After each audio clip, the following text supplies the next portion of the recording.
I kind of associate comfort and money with weakness or something, like as if you're going to go soft. And I associate kind of struggle and in some ways poverty or like hardship is kind of like virtuous and like toughening.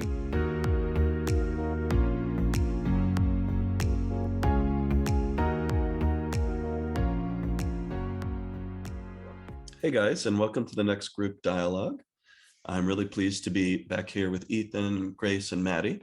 And the subject of our dialogue today is money. How does it impact us in our day-to-day lives? Where does it live in our psyche? How do we regard people because of the amount of money we perceive they have? How do we think about class? These are some very deep issues, and I'm really curious to see where we get with them. So I guess I'll start off by asking a kind of pointed question. If you learn that someone is really poor or really rich, how much does that change the way you view them? Let's just leave it there, actually. Anyone want to start?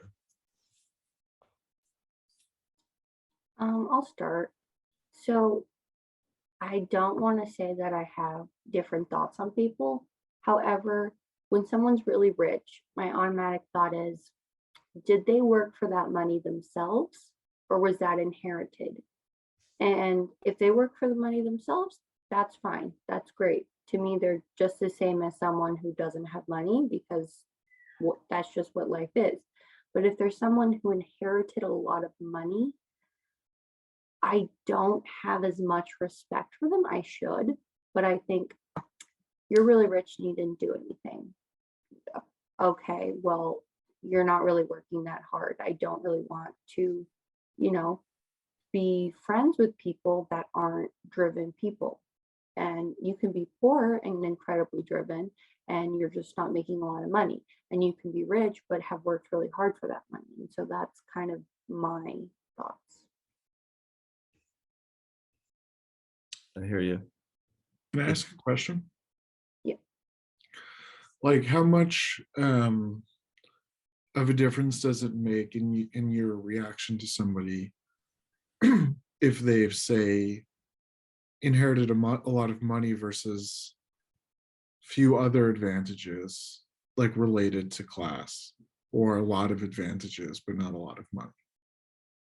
Like, so for example, I mean, I says this is personal significance to me that I'm curious is like where it might, where like I think part of my experience is like um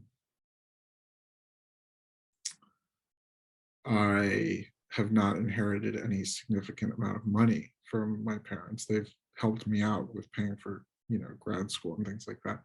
But it's not as if I have some um, trust fund or something. That's just like, but I've also inherited a lot of advantages in terms of, well, let's say going to private school, being in a house with a lot of books and parents who are professionals, and having legacy consideration at good universities that I didn't end up going to, but like still, like there's a lot of, like, every year from birth onward there's different stuff that comes along with it. And I'm genuinely curious, like how much, just because you were Yeah, no, talking mostly about money, I'm curious how that. I think there's a difference between inheriting advantages and inheriting money, because with advantages you choose how you want to use those, and you can use those for good, you can use those for advancing yourself, or you could just not do anything with them. But I think it's really important, like I know you really acknowledge, you say, yes, I did grow up really privileged, and yes, this, I had a lot of advantages, and that's great. You're acknowledging that, and now you're using the tools that you've been given. And as long as you acknowledge it, I don't think it's a problem. But if you inherit, a trust fund and you're just sailing around on a yacht doing nothing, I think that's more when I think, that's interesting. And I think I want to keep us in the real world because it's easy to create a straw man that is a totally obnoxious person that goes on Instagram and says that they're on a boat and spends their parents' money. But when you were talking, I was thinking the same thing. What if, my son is going to be someone that inherits money? He's going to be one of the people that, according to you, you don't respect by nature of the way he was born. Now, nobody would have sympathy in our society, or many people would not have sympathy for somebody that, had prejudice against them because of being born having money left to them. But I think that they should. I think anyway, someone is born is okay. So yeah, if I were to guess, I would say you didn't really mean that. You mean if people are feeling like they're better than others or being obnoxious with money they didn't earn, that No, I mean more of they're acting like they have done something to earn that money, and all right, they've done was be born. right. And that's what I don't respect. I mean, if you have money because you're going to leave some to your son, and that's whatever. But if you're acting like you're someone, you need to acknowledge that you didn't do anything for that money. You were simply born. You just exist.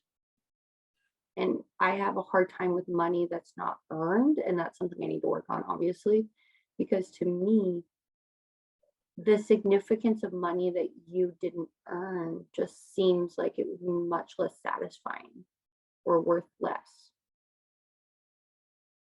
Probably true, yeah. Okay, I understand. Maddie, how do you feel if you meet somebody who's extreme in their wealth or lack thereof? Mm, I agree that I have that kind of thought that passes through my mind of, did they earn it, or is it were they just born into it? It does go across my mind. But in the end, it's more so, how does that person treat me and treat the world around them, even if they spend frivolously, whatever. I mean, as long as they're treating people well, and then I'm like, okay, whatever. There's first of all, there's no judgment for me to pass ever, really. Like I really don't need to be passing judgment on others, but I guess more so it's not how much money people have that I would quote unquote judge them by, but how they treat other people, how they treat the world around them.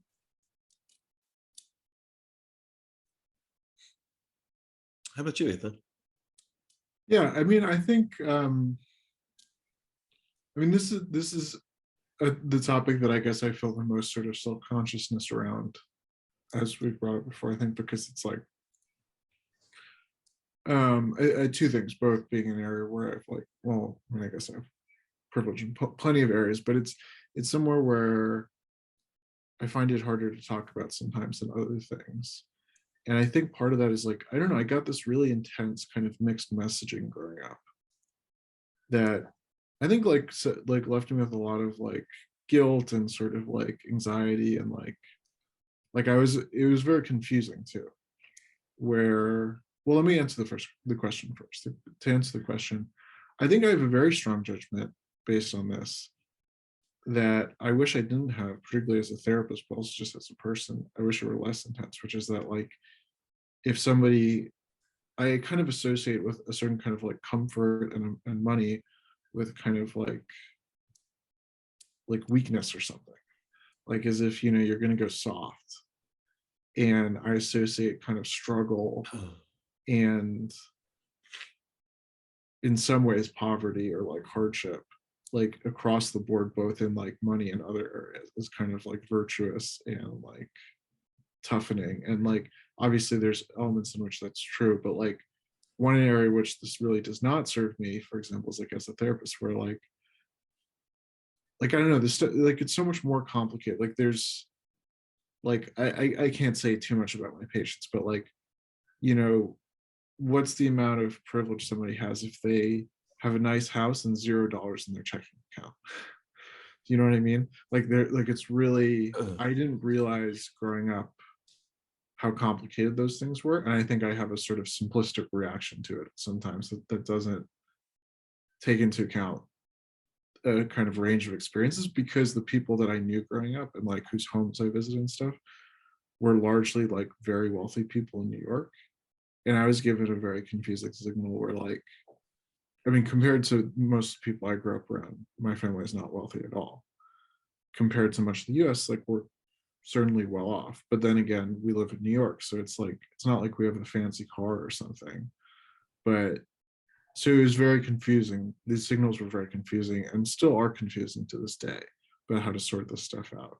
But I was given this message of like, you have all this privilege and you should feel bad about it. And everybody else doesn't. And just a lot of kind of intensely mixed signals about it. Yeah. Yeah. I think that even though you grew up surrounded by more money than I did, I think since we both grew up in a Jewish context, I relate to those mixed signals in some way. It was lionized to have money. In another way, it's like where like the Jewish people I came from in the last like 100 years or so is, you know, they were in ghettos in New York City and stuff like that, and didn't have a lot of money. And the Jewish people as a group have been extremely successful in rising out of poverty and becoming, you know, many of them on the more extreme wealth sides control a lot of society. But there is an ethos of, you know, work hard and respect for scrappiness that I share. That I really respect anybody that's works hard and is scrappy. I don't know why, but it comes to mind the notion of like a Latino guy that like, you know, works really hard and comes home and feeds his family but doesn't have much. I just have a lot of respect for that character in my mind. You know, I see characters like that on social media and movies, and I'm like, I don't know why I relate to that character. I like that character. But I'm trying to change my point of view about it, because I think that and I would guess you, but I'm not sure, Ethan, are, you know, have a cultural bias where we're so used to generations of people that needed to work their butt off to make money and needed to survive with money. And I like to think of like a time when we all, or at least the vast majority, have enough money to subsist, and we can start thinking about higher things in the Maslow pyramid, and not be as encumbered by this notion of surviving money wise. And it's all about the 9 to 5. And I would like to see that to be a thing of the past. It's too hard to imagine that, I think, for almost anybody though, but I'm trying to right now. So sorry if I brought us a totally different dimension. Sorry, go ahead, man. If you mind, I thought maybe this might be an interesting way to approach it. I was going to comment how I felt about people with money when I was younger, when I was a kid, because I would say probably all of us are much more refined now and have kind of tamed like what we were like as children when we saw people with money. And for me, when I saw people with money, I wanted to be close to it because it's the currency of happiness that we're taught as a kid. Like, you have money, you can buy as much candy, you can go to Disneyland, you can do whatever the heck you want, and you think all of these material things in life make you awesome and happy. And so for me, I wanted to have rich friends, because then, you know, maybe they can take me on a cool trip, or I get to go to fancy restaurants or whatever. It was cool for me to be aligned with that. And I also had a critical eye on them of, I wonder if I can analyze maybe their parents, how their parents got this money, or if they act different because they have this money. So it was very intriguing to me to analyze what I viewed as rich people. And then another viewpoint, when I was in grade school, I moved around a lot. I went to a Catholic school, and then I went to a public school, and then I went to another Catholic school, all like before high school. And I had a weird upbringing where I was exposed to poverty, and I was also exposed to upper middle class life. So with my parents, I was looking at poverty, like to the point of like, the water would not be running sometimes, or there's a 2-bedroom house with 3 kids and 2 adults living in it, or not even a house, an apartment. So, and then on the flip side, I had my wonderful grandparents. My grandfather was a lawyer who supported my brother and I very well. And when I went to Catholic schooling, my grandfather had taken me to buy nice basketball shoes because he was a big basketball person and he wanted me to have nice basketball shoes.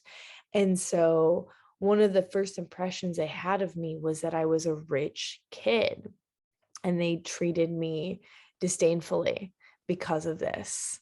And that was frustrating. So I think at some point in my life, I didn't want it to seem like I had a lot of money to anybody. Even when I'm with rich crowds, I don't want to seem like I'm rich. So it kind of, in my mind, it became more negative to come off as a rich person. I relate to those things. I know what you mean. It's a really interesting point of view. I mean, I take a little bit of a different perspective about, like, I think you have the most likable perspective. It is good social intelligence to not brag about money, not act like you have much, and just be the person that's chill with whatever. I don't need much, That is more likable than someone's like, actually, I have a high standard. I need to like stay in a Ritz-Carlton when we travel. Do you mind if, I stay there while you stay in the tent and go camping? That would really alienate you. I try to lean into what's true about me, though, and I do like nice things that cost money.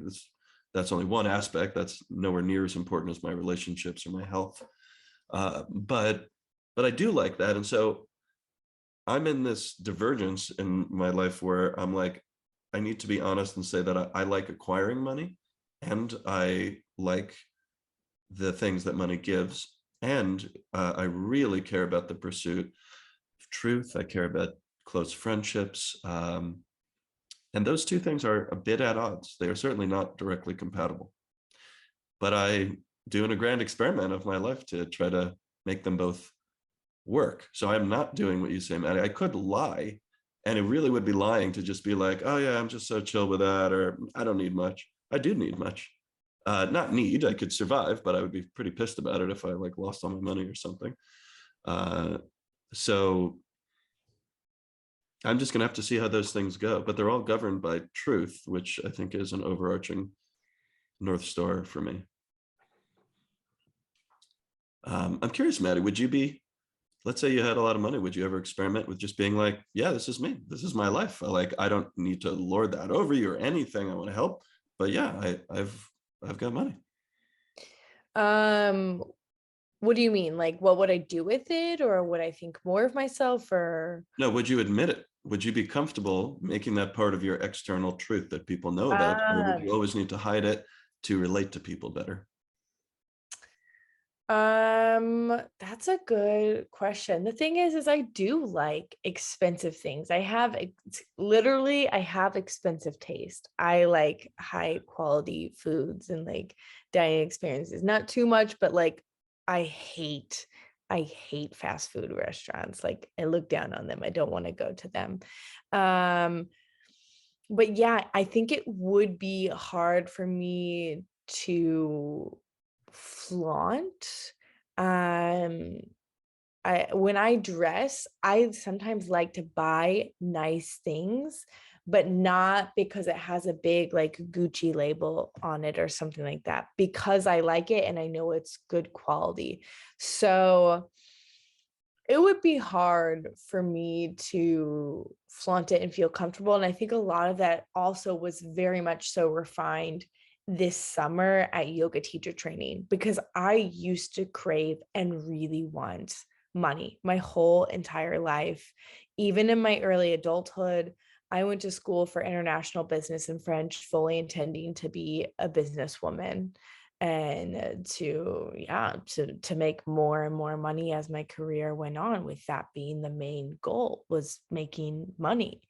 And it became a huge shift for me. I think I realized really early in my young career life that a 9 to 5, a traditional 9 to 5, at least at this time, is not for me.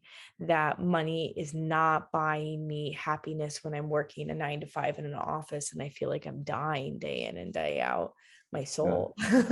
So I think at this point in my life where yoga has taught me you need to not overindulge yourself with anything. You need to not have any attachments to anything, that yes, it would be difficult for me to make it a part of my identity that I'm rich, and for people to know about it.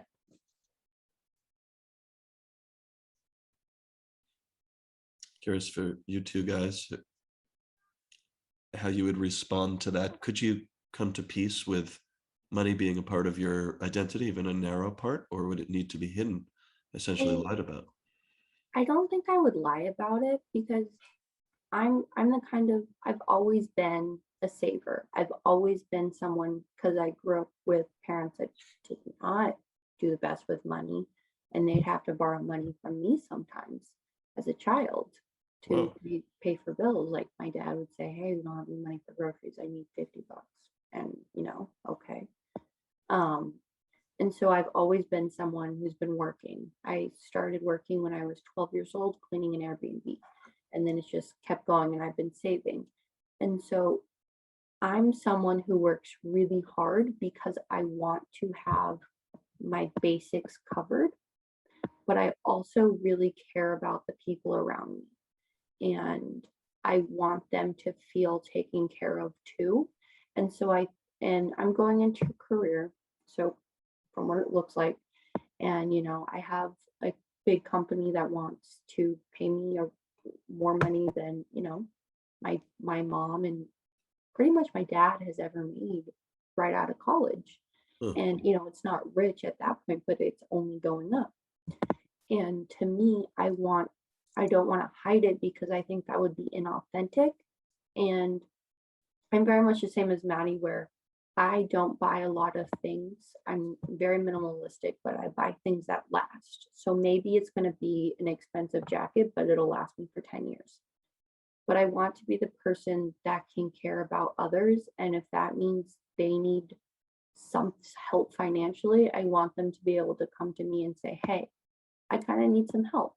Because I've had people in my life that have been able to help me financially. For example, there was a period of time where my dad didn't have a job for like, I don't know, I think this time was like 9 months, and we were in Texas, and we had friends that were very, very wealthy, and they let us live in their vacation house. And for that, we weren't homeless. We weren't living in a car. We weren't, all those things. So we were living in this ginormous 3-story home. And my mom was working at a grocery store, and we were struggling to make ends meet, like to pay for groceries without even rent. And so I want to be the person that does well because I've worked really hard for it. And I do think I will make a lot of money in my life, but I'm also the person that I want to use that money to help people I care about and help others feel secure. Because I would be very unhappy if I had all this money, and I think I cannot see myself thinking, "Oh, I'm really rich. I'm gonna go get a BMW, and then I'm gonna go to Louis Vuitton." It's great if you want to do that, but I would be unhappy. So you're never going to get a BMW? I don't think so.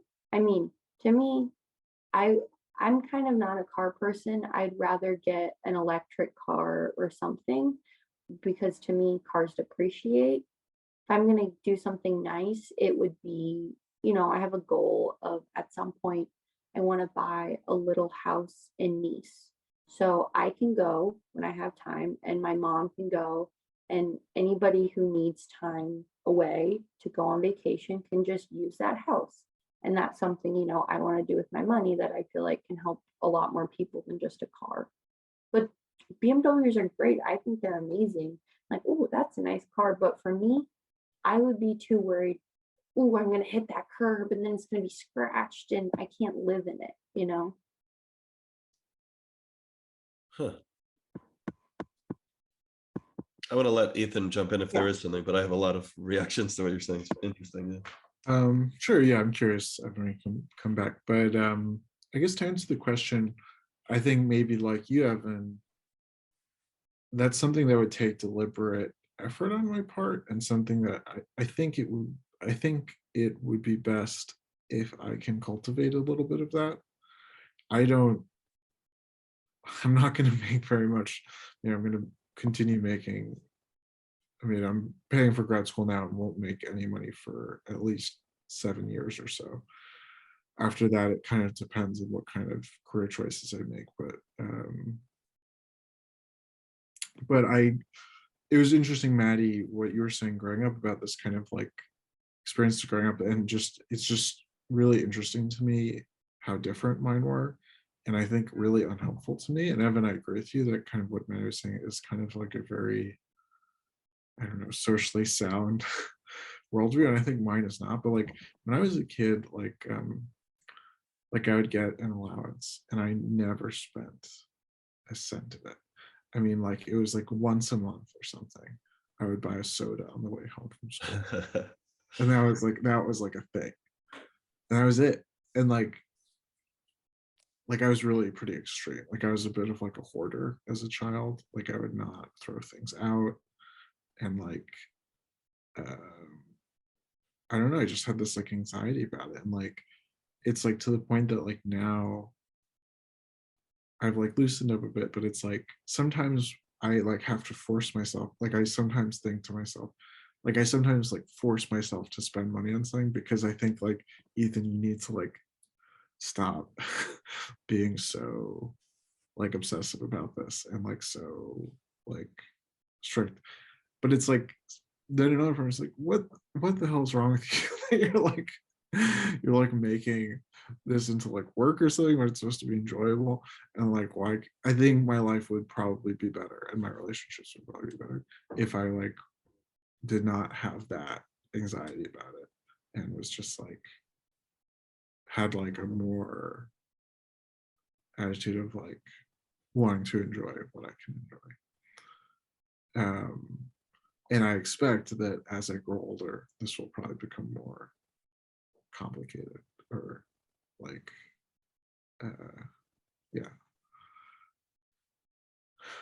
Yeah, I feel like that's going to grow into interesting conversations between you and whoever your future partner is. Yeah, because that's not how I want to be. I mean, that's nothing. That's not like what I value. I like people who are pretty not so analytical, not so fussy about everything. And I wish that I was less so.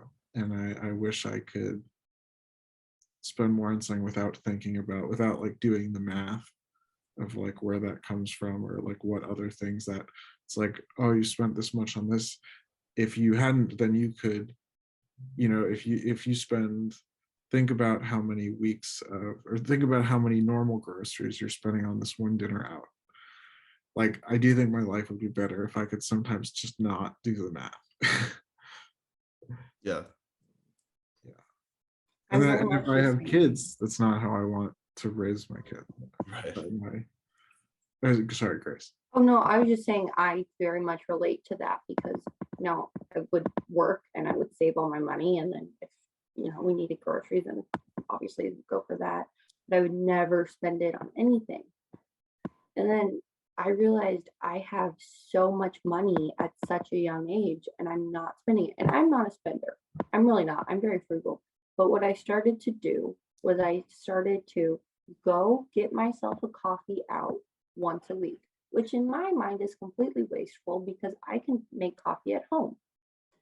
But it was an exercise to say, you can get nice things for yourself, a nice coffee from a local place. And I think, okay, maybe, and also something that helped me spend money more is I'm not perfect. I have an Amazon account, but I try to buy everything I can from small businesses, small grocery stores. So when I'm spending money, I feel less about, oh my gosh, this is coming out of this and this. And it's more, this money I'm spending is helping this small family keep their livelihood. And that's great. And I'm happy to give them their money. I feel the same exact way. I really resonate with both of you. I'm such a saver my whole life. I started working when I was 14 and saved. But there's been huge shifts over the past summer. The boyfriend that I had was the opposite of me. We went out for coffee every single day, which was crazy to me, but it's where we went to go do our work. And I've come into that space as well of I am paying back the community, I am contributing to this community. And then one last note is that I think part of the reason why I wouldn't want to flaunt that I have money, I don't think I would ever hide it because I'm not a good liar and I don't like to lie. I don't like to be inauthentic, but I wouldn't want to flaunt it because I would be nervous that people would start looking at me like money bags and start maybe associating me because they see or associating with me because they see money bags or they see some way that they can use me. So that's just one final note.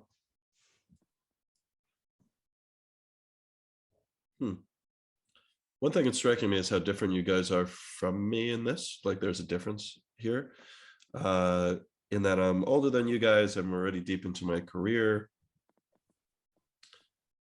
And I think my attitude is different.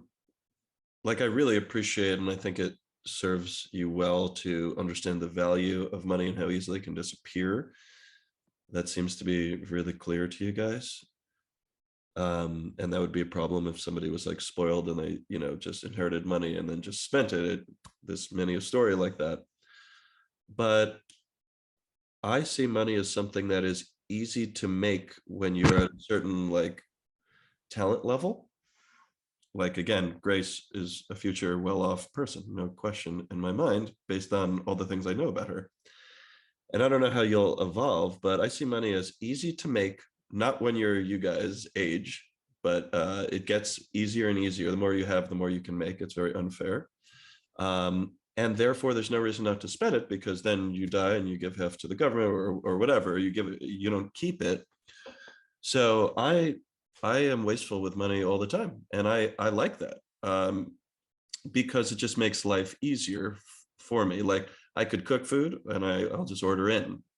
Now I don't do that too much because cooking food is gratifying socially and usually is healthier and all that stuff. But if it's easier, especially having a young child and not having enough time and being kind of stressed trying to take care of him and all this stuff, I'll just order in. And I won't look at if the tip is like unnaturally high. Some restaurants set it at like $10 for a delivery tip. Sometimes I'll just leave it and not look at it and not care. And that way I'm just, kind of throwing money out. I suppose it's going to somebody. So in that way it's good, but I'm not doing it in a philanthropic way. I'm doing it because money comes and goes.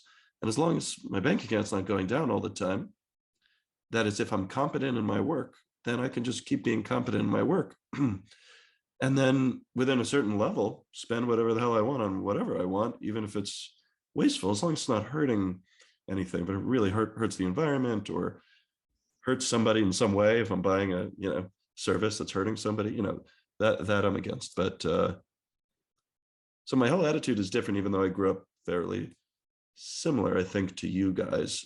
Maybe it's my rebellion, me wanting to just be like, I can be different. I am a very rebellious person, but yeah, I guess I want to float that idea. I'm curious. No, it makes sense to me because you're older than everyone here. You have Yeah. a very successful career. And all of us are, or at least most of us, I mean, I'm the youngest, and my career's starting. And I can definitely see down the road because people's values of money change because when you have it and when you don't. And I see how you don't want it to just be, I mean, as if you are bringing money in and you're spending and but you're still having money to have a safety net, why wouldn't you? Would you rather just look at the amount?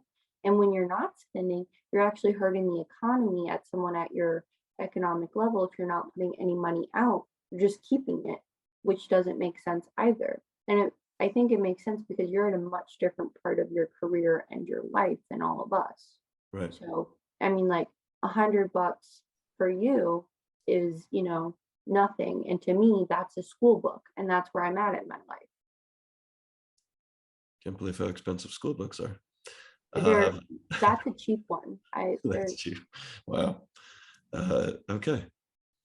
Yeah, I mean, that makes sense. Ethan, it looked like you were going to say something. Well, I guess I was thinking, I mean, I think one layer that's interesting is I know that you've been in therapy for many years, and I think psychoanalysis, which I think, there's like a certain ethos around like enjoy, or not ethos is putting it more intellectually, but like enjoyment, being freer to live life. And I wish I had a bit more of that. I really do. The thing I was probably smiling about is I'm staying at my parents' house, so hopefully they can't hear me. But we were watching a movie together the other night, and anyway, so Netflix wants them to pay $4 more a month to get better resolution that fits their full TV, which is, it's not enormous, but it's just a modern, nice TV. And they said no way. And I learned that when they rent movies and they're given a choice between HD and standard definition, they go for standard definition to save 99 cents. And I was like so mad. I was like, are you kidding me? Do you actually do this to yourselves? I mean, it's like, to me, it's like if somebody like ordered food and then just like, I don't know, like poured water over it or something. It's like, just makes it worse. You know what I mean? It's like, just like, yeah, it's not, the food still tastes the same. Like you can, to some people might say, oh, it's just food is food. It's like, how, for 99 cents, how can you deprive yourself of a movie that looks nice? And that's not something that I want when I'm in their place in life where they, can pay 99 cents for a movie. Like, that's not, I think I have some, I don't want to be like that. Totally hear you. I'm the person that won't spend the 99 cents on it. I'm begging you to change. Because I watch, so my stepdad is the opposite. He will always, every time, buy the 4K, and we get in arguments about it every time we watch a movie. I'm like, that's wasteful. Why would you do that? It's your money. I will pay you not to do that. I'm on a mission. I know. We're just talking here. This isn't about trying to change each other's minds, but it kills me. But I've seen them in both ways, and I don't see the difference. But that's me. But I will be the person who will say, I really like food. I am going to pay $4 extra for guacamole because I like guacamole and it's worth that to me. So I see value like that in different spots. Yeah, well, if you don't see a difference between SD and HD, there's no reason to pay for it. But if it's smaller or blurrier, that's Ethan's point, I think. I would elevate. Well, I just care a lot about movies. I can tell. Even if you don't notice, it's different. I mean, it's like listening to music with, on your crummy iPhone speakers versus nice ones. It's just different. Even if you don't, you might forget that there's a difference, but there's a difference. Okay, I'm gonna let this go, but I just feel really, this is my mission in life.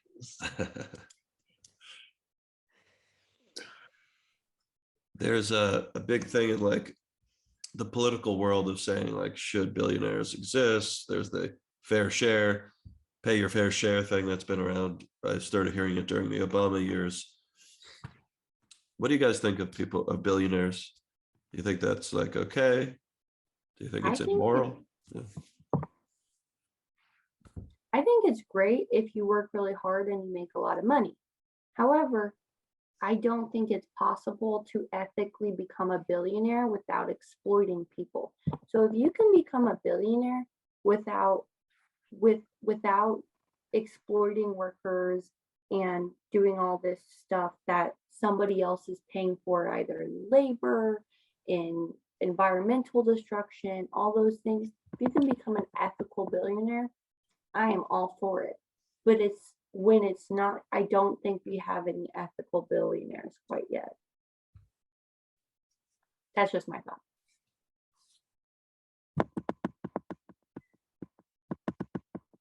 Maddie, are you okay with? Yeah, I mean, I'm basically in agreement. To be honest, I'm just like, I've learned to become so focused on me. Like I don't watch the news. Like my friends will tell me this and that, and I'm like, okay, I'm unbothered. I don't need to covet what other people is. I think it can be tempting, and I could get all angsty and upset about this or that happening. But for me, there's nothing I can do realistically. So I'm not bothered by the billionaires. Like if I look into it, then maybe I might get a little frustrated and might be a little bit envious for a moment. But I'm in agreement with Grace. Like all power to them if they do it ethically. If not, then that's frustrating, but I'm not going to waste my energy on it. I'm going to spend my energy doing positive things. Yeah, that syncs with your personality, as I've seen. Yeah. Ethan, anything to add or? I mean, I think I like Grace's perspective. I think mine, you know, there's complications in the real world, like would billionaire, in my ideal world, the tax rates just keep going up. They don't stop where they stop now. They just keep going up and up until somewhere around, I don't know, by the time you get to $100 million, the tax rate should be 97%, I think. In the real world, would there be repercussions? Would they just all move to Ireland? Maybe. I don't know the details, but in my ideal world, that would solve the issues, that people can make as money. And it's just I don't see any reason why the progressive tax structure should stop. So I think people should be able to make as much money as they want, and then we should take it back and do something good with it at increasing rates as you get higher. I deeply disagree. I don't know if we should get into tax structure. For practical reasons or theoretical, like because you think there would be sort of real world consequences, like, oh, then maybe they wouldn't work as hard or something, or because in principle you don't agree? I think it's practical. I believe that's the correct way to address it. I do think that you would limit incentive for somebody like Elon Musk. Yeah, I get that there's practical considerations. I just mean in principle, if we could have the same world that we live in, Perhaps, but change. Yeah. Let me bring up the other point, and then maybe I do agree with you if we're down to just the bare principles. The other thing is that I don't think the government is a good distributor of money. I see everything I've seen the government, not everything, most things I've seen the government do, they do bureaucratically, inefficiently. Even when I go on like a government website, it like takes longer to load. It's like nobody really cares. So I don't generally have respect for the government as an operator. Like, they're doing like a business essentially, except it's a public business paid for by all of us by force. We're forced to pay taxes, as opposed to the motivations inherent in running a private enterprise, a small business, whatever it is. If you run an ice cream stand or something like that, you better have good ice cream and you better treat people nice, or be in an area where there's no other choice, or the market principles will put you out of business. And the idea that the government is the best place. So I might agree with you if that 97% that's out of the $101 billion or whatever, was you're forced to choose a charity. That I might, if I felt charities could distribute money well and it was going to the people in need. But I just don't really trust the government to do a good job distributing the money well. I believe in a social safety net. I believe some people are just born not able to take care of themselves. Some people have just a rotten luck in life. Totally believe in that. But the government as a vehicle versus private private individuals or businesses, it shouldn't be either or, because there are some pretty tyrannical people that are wealthy, but there are also many people that give tremendously to charity. So that's my problem with it. It's like the alternative is the government. And yeah, I just don't think the government's good at distributing money.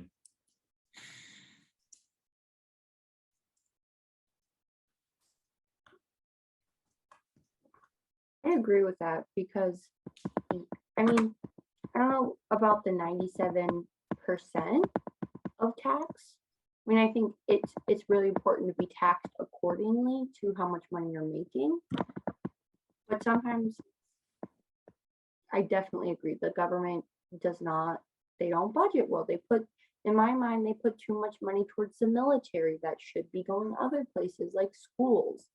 And if let's theoretically say I'm a billionaire and the taxes was that high, I would really not want to give all that money to, let's say, the military or the police. I would want that money to go to funding a new school or a library. So if you were able to choose where it's going to go and how it's going to efficiently help, I think that would be a lot better. Because does one person actually need to be a billionaire? Like how do you even spend that much money? It's just I don't even know what you do with that. But I think if you could choose where those taxes were going, it would be really, I would think, a better thing, instead of just saying, here, I give you my money, US government, let's see what you're gonna do with it. Oh, we just started a new war for no reason. Great. Yeah. I mean, some would argue that somebody with $1 billion is just going to allocate the capital better.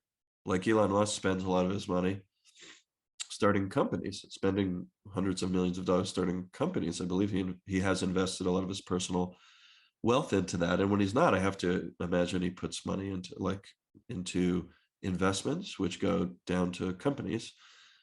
I'm sure there's holes with that argument, but that is a argument I see a lot, is like the government is a less efficient allocator of capital than a private individual, because the private individual is not like going to Louis Vuitton. Maybe they do that and they spend like a quarter of 1% of their wealth on luxury goods, but they're mostly investing in other companies so that they can make more, and that goes to those companies.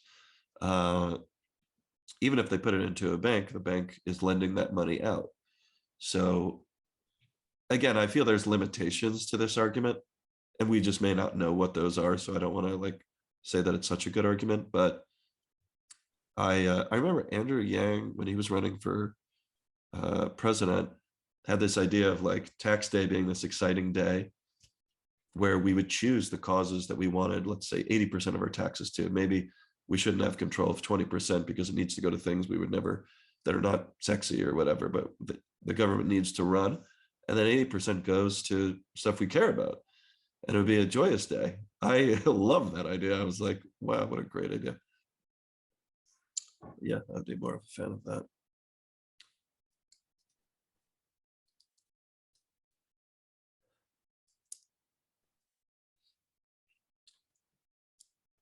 This topic, I guess, is not, there's not much juice left in this topic, tax, where to put your taxes. I think it's hard at this time in the US. I think almost all Americans are frustrated with America right now. So I think it's just a hard topic in general, but I agree with that last bit. It would be nice. I think it would empower the American people more where we feel we have no power. So all for that one. Since you guys, oh, go ahead. I was just thinking about the different phases of life that people are in with money and stuff, how you're in a different one and I'm in a different one and everyone's in a different one. And it's been really interesting because I'm going to be graduating and I'm starting to actually grow the money I have. So I started a Roth IRA investment account.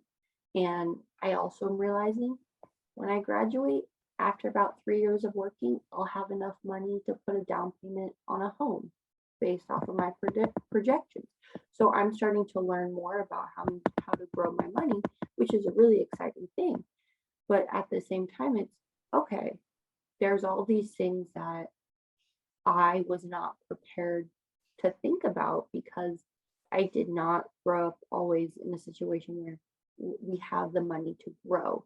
So I'm really, really grateful, and I'm happy and proud of myself for being at a point where I'm thinking about how to create more money with my money. But it's very interesting to be in that situation and having to learn all the ropes. So I'm just thinking that was an interesting phase. Yeah. Yeah, Grace, you seem like you are a fan of capitalism generally.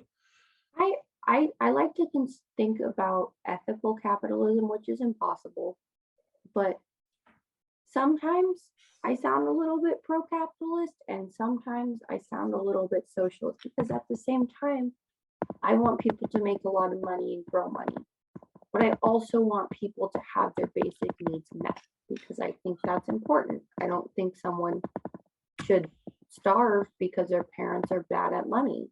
They didn't do anything to deserve that. And so it's really interesting to be in the financial field and looking at all these different ways people view money. I love it.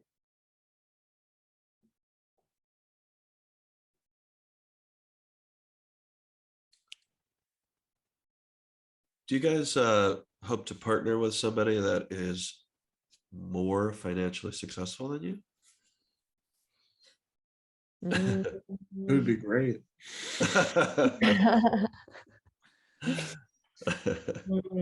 I craved that for a long time, I think, and it's nice to be treated. But the thing I would worry about is that it would take away some of my drive to build my own success if I'm so taken care of all of the time and I don't need to hustle and work hard to make it myself. That might become frustrating. So my most recent partner, we split everything 50-50. And so I don't think there were definitely money frustrations because we were both going through a downturn and we were paying for things like to travel and whatnot. So that got into some frustrating moments. But that we couldn't hold it in the other person's face while I provide for you was nice that wasn't there because we split everything equally. So I don't know. I'm kind of conflicted in this space. I don't think it's proper to live one way or the other, to have a wealthy partner or to split everything equally. I think it's up to the two people themselves.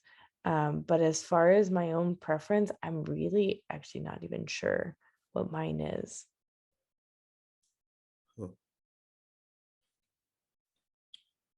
Grace, I'm kind of curious for you because you're so ambitious. Would it take away some of your ambition or would you be intimidated? So I've always been the person who wants to make more money than the person I am with. Uh-huh. And because I like to work really hard. And if we're gonna think about domestic roles, I have never in my life wanted to be a housewife. I never wanted to be a stay-at-home mom. I don't even like kids. Like everything in that realm seems horrible to me. That's just me personally. So in my mind, at least for a little bit, I thought the perfect situation is where I'm the breadwinner and I have a partner who they work too, but I make more money and maybe they take care of all the domestic needs of the house because I don't want to do that. I'd rather just make a lot of money. But then recently I've been talking to someone and it's looking like it'll be a relationship and they make more money than me, which was different from my last relationship. And I thought I wasn't going to like that. But then I realized they have all this experience that I don't quite have yet with money. And they know more of how to grow money, and they've worked very hard for this money. And so I can learn a lot from them, and who knows who will make more money than me.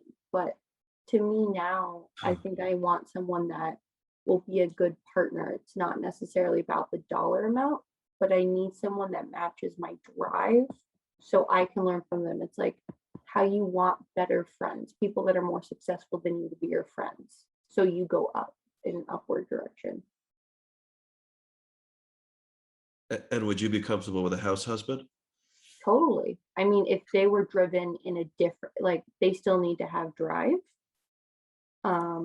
I don't really think that money should be based on someone's gender and the roles, but I'd be comfortable with the house husband, but I'd be uncomfortable with someone who sits around playing video games and has no drive. I mean, if they're, say, an artist and they're super passionate about their art and their home, or a writer or something, that's great. You just need a drive in some sense, It doesn't necessarily need a dollar amount. But yeah, that sounds nice to me. It's just what I'm looking for. Well, Ethan, I'll send you a little email after. But I don't know. I'm just really, it's like funny because like I never thought about it really until the past couple of years. But it's like I'm at this kind of crossroads where like, the two things I want to do are be a therapist and write. And hopefully, publish some books at some point. And I'm at this kind of crossroads where like you can as a psychologist make money, but you can't really make a lot of money doing the work that's most kind of meaningful and important.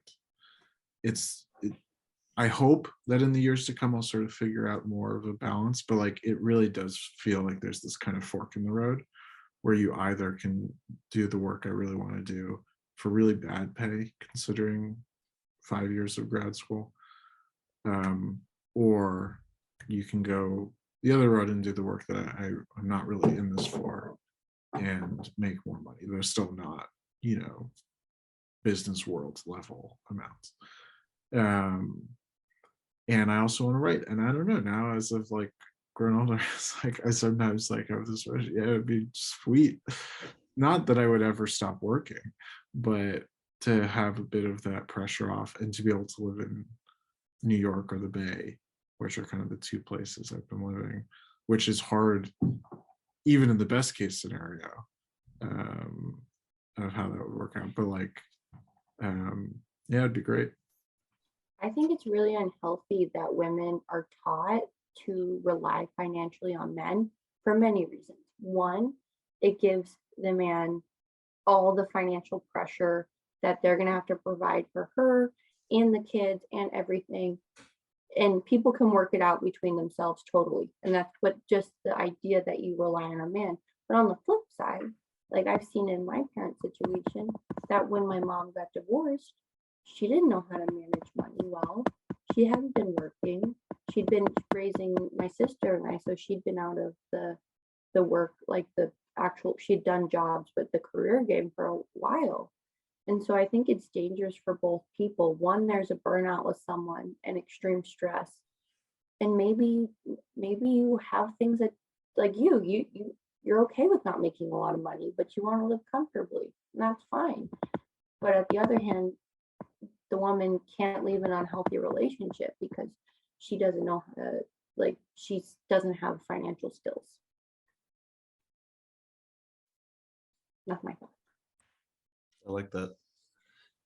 Ethan, what you're saying reminds me of this exercise that I do a lot that I've mentioned to you guys and even said earlier in this dialogue, which is the theoretical person that is my son. Like I am so different from pretty much anybody I speak to about the idea of inheritance. And I'm like, oh, I can't wait to give my son a lot of money. And they're like, well, that will just spoil him. I'm like, well, I don't believe that spoiling comes from money alone. It comes from money as a substitute for time. You don't spend time with your kids and you give them money, they will be spoiled, and that they will use it as a substitute for the time subconsciously, and will probably just have some negative behaviors or addictions or something like that. But I don't think I would do that if he wasn't engaged. I think that Grace brought up a really good point about how attractive it is for a human being to be engaged in something, to be driven, interested in something. Even if that were being a house husband, I really want to raise the next great generation of child or something like that. I think that would pass the test for Grace. And I feel the same, that mostly I want my son to be engaged. I'd be very happy if my son had the same interests as you, Ethan. If he wanted to be a therapist and perhaps make just decent money, or if you're working with a less economically privileged group of people, maybe less money, but wants to write, publish, contribute to the ideas in a space, I'd be so happy for him. And I'd be like, oh, by the way, here's money to be comfortable and have more space just to focus on that and not have to grind for it. I don't know what kind of person he's going to end up being. And so maybe, it would be unlucky, I'd say, or unfortunate if he were not engaged and just wanted to piddle away the money or something like that. And I'd probably be less generous if that's the case. But I just want an engaged person that wants to generate things in the world, good things, hopefully, but that's up to him what good means. But I want to make it easy for him. I consider that a big part of my role on this earth, is to try to make things easier for him to make things better, because he doesn't have the shit that I went through burdening him and motivating him the same way I'm motivated to make a lot of money in some subconscious way, because I'm like surviving and scared of bad things happening to me, like happened in my childhood, and I want to be able to protect against it. I want him to have a more free landscape. So I'll leave that there, but almost nobody agrees with me on that. And I'm like super into it. I know there's pitfalls, but yeah, that's an idea I have. I don't have a problem with you leaving your son money, especially like you said, like it's not just, oh, I just want to leave him a bunch of money. Like you have a condition to it of, I want to raise a son who's going to be engaged, and leave him money so that he can comfortably and maybe do something nice with it.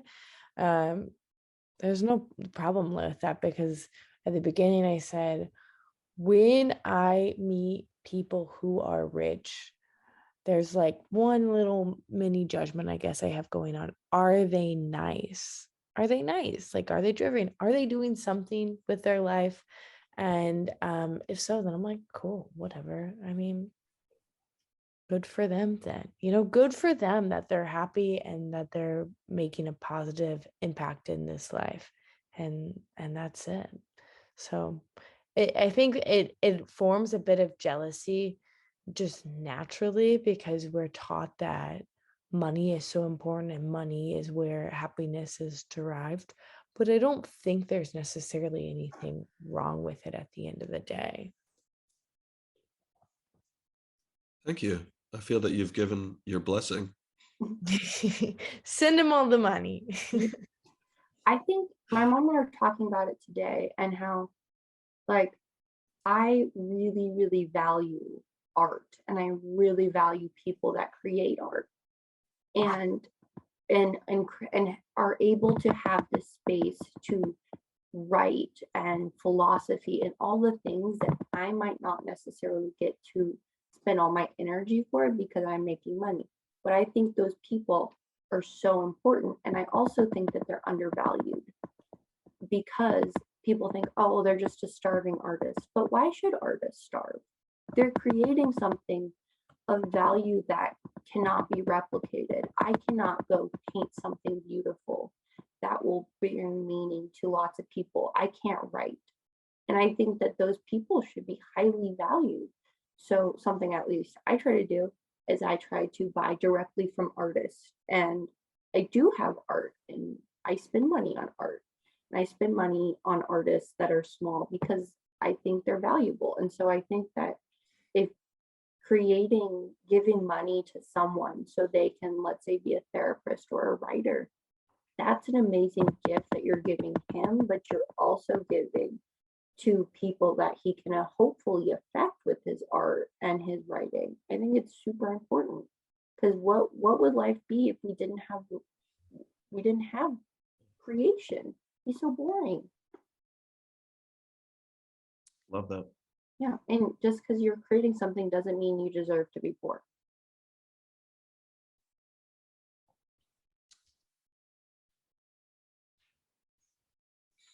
I think the reality of the market forces play into that, where artists are often avant-garde. They're pushing the envelope. Will this be popular today or in 20 years? Are people ready for this? Or, is the talent something that people want to spend money on and have a representation of it in their home or their business or whatever?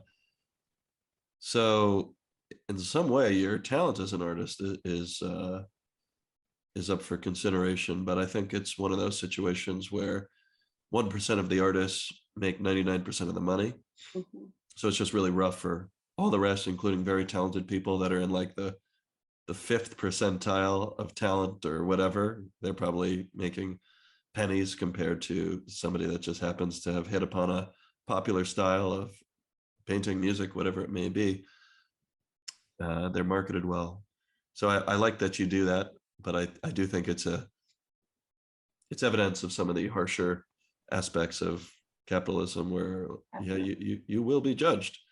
Does the public want it? But maybe the public doesn't. Like Van Gogh, nobody wanted his art, and now everywhere you go in San Francisco, there's the Van Gogh Experiential Museum, and it's huge, and it's making millions and millions.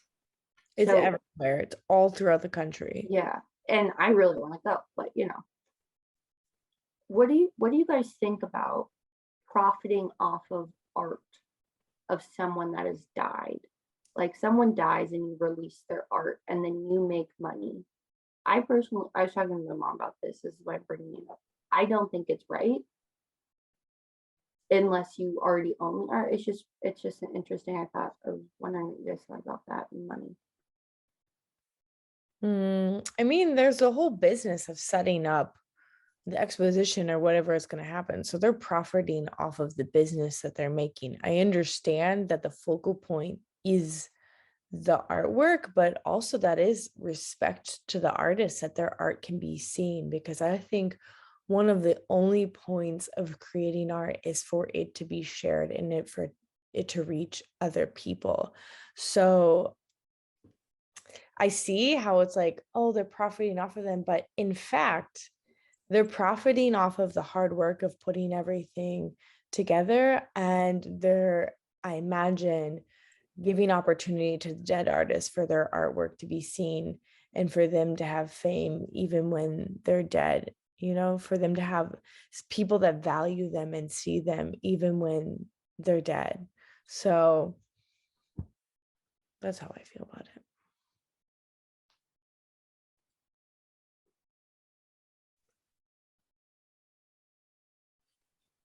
Yeah, I generally agree with that, but I think it's one of those situations where if you're adding value, it feels correct that you should earn money. But somebody that just happens to inherit the rights to sell the Van Gogh artwork, or inherit Van Gogh's artwork or something because they're a third cousin and there's no other family or whatever, that's just the luck. Like, there's a little corner of capitalism where there's luck and there's just unfairness. Like, if your company is a multi-billion-dollar company, you're going to make money just because you have a monopoly on a certain supply chain or certain contracts that the lawyers put good terms in there and they have to work with you for a certain amount of years. It gets into like, you're not actually adding value to make money at the highest level. So I think that's the corner of capitalism that I don't like, and I would like that solved. If possible, I would like laws changing that so that value and money are closer together. And so I feel the same way about the notion of people profiting off of art after the artist has died. It's an interesting question. Wait, what do you feel? You feel that it's okay because it adds value, or you don't If think it it's adds value, I think it's okay. If it's just luck, I suppose maybe that's just part of the system. But if you're adding no value, and it's like one of those things where you happen to have the patent and you've been adding no value for decades, and you just own the patent, and so you just make 2% of every single Apple phone ever sold, that I don't like. People that squat on domains, like website domains, for years and years, they had no value, they just own it, and they use scripts to register expiring domains. That shit bothers me. Do something with it that adds some value somewhere, or I think it should be not profitable at that point for them. Yeah. So as we get to our last 5 minutes or so, wondering if there's any topics we haven't explored related to how we think about money in our lives. I guess one last thing on the art thing is that I think, Evan, what you presented as kind of a cynical perspective on the art world is I think the reality is far more cynical and bleak than what you described. I mean, I think the idea that talent has really much of anything to do with who makes money in the art world is it's possible it was once true and is almost certainly not in any meaningful sense true today. In like a way that's like hard to describe, like how bad it is. I mean, even the best writers, basically the only fiction writers who are making a living off of their books are writing airport thrillers, which is fine, or are over the age of 70. Like, you can be the best and most broadly popular fiction writer today who writes like George Saunders is like the best example. He's like perfectly mainstream, very good writer. He's not some sort of highly avant-garde experimental person.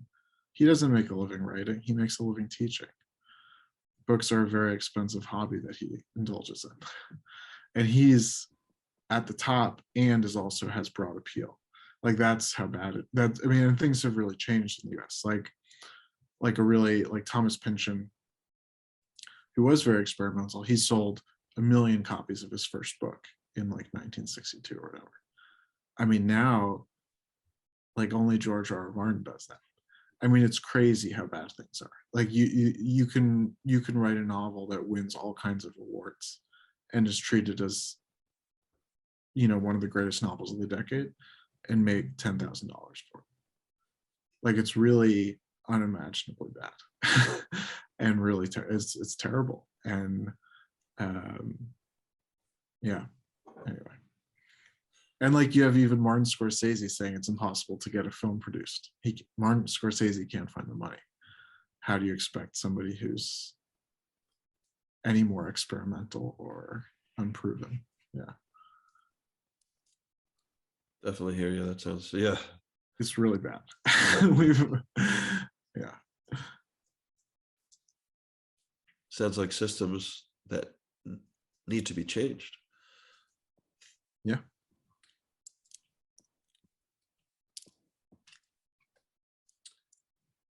Yeah, the idea of the vast majority going to the few is common to everything, pretty much. Every system has that, but when it's too extreme, like you're saying with publishing, writing is really the case. Like, you're not making money writing unless writing is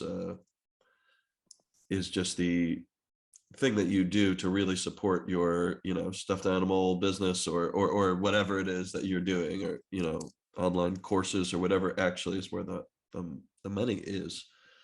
So yeah, those are systems that need to be improved, but we can't change the unevenness, which is itself a problem. Probably a topic for a different day. Cool. Any last thoughts before we conclude the dialogue? Okay. Very interesting and enlightening as always. Thank you guys for bringing your sincere selves to this.